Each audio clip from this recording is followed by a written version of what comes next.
If none of your callbacks ever land, it's not bad memory. You never planted anything worth remembering. Hey everyone, I'm Zaklis, a D&D Dungeon Master and World Builder. I've already covered foreshadowing, twist, reveal, and reversal. You know, the what the fuck moments. This video is about the other side of that coin. These narrative techniques don't shock the players, they connect things.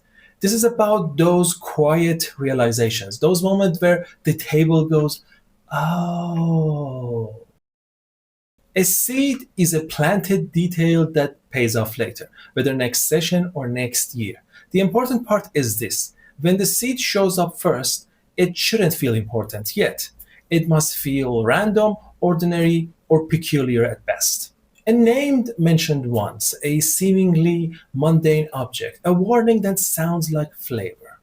The classic mistake here is treating seeds like clues. They're not. Clues want to be followed. Seeds need to be ignored. A merchant isn't at his shop during working hours. The party learns that his son is sick, so the merchant stayed home. No quest, no mystery, no alarm. Weeks later, the party realizes that a curse has been spreading through the village, which started with the merchant's son. This wasn't a clue, it was a seed. Flashbacks are dangerous. Use them wrong and you kill momentum. Use them right and you could recolor the entire campaign in a matter of seconds. A flashback isn't lore, it's context, almost like a review.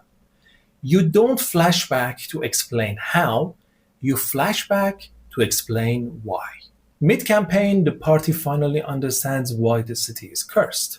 Instead of an NPC explaining it, you cut to a short flashback. One scene, one choice, one deal made under pressure. Now, the present situation isn't just a problem to solve, it's a consequence. Maybe now they must let the curse do its work. Flashbacks work best when they answer a question the players didn't even realize they were asking yet. If the flashback makes the present heavier, it worked. If it just fills in the blanks, once again, it's a lore dump.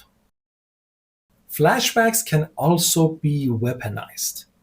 You can run them as full sessions where the players control characters in the past. However, this is very dangerous territory. This is one of the few times you have to railroad, because the outcome already exists.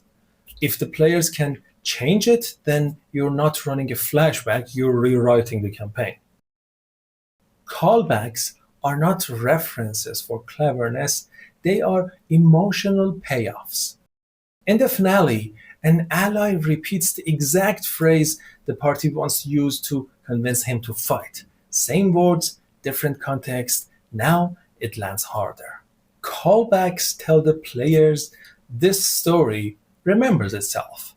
They close loops, they validate choices, they make the campaign feel whole. And no, you don't have to plan them all in advance. Just pay attention to what sticks, then bring it back when it matters most. These techniques are the tools that make the campaign feel intentional in hindsight.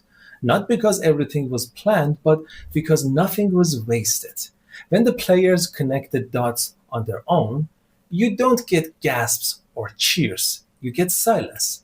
And that is when you know it landed. There are many more narrative techniques out there. I simply chose the ones that I utilized myself.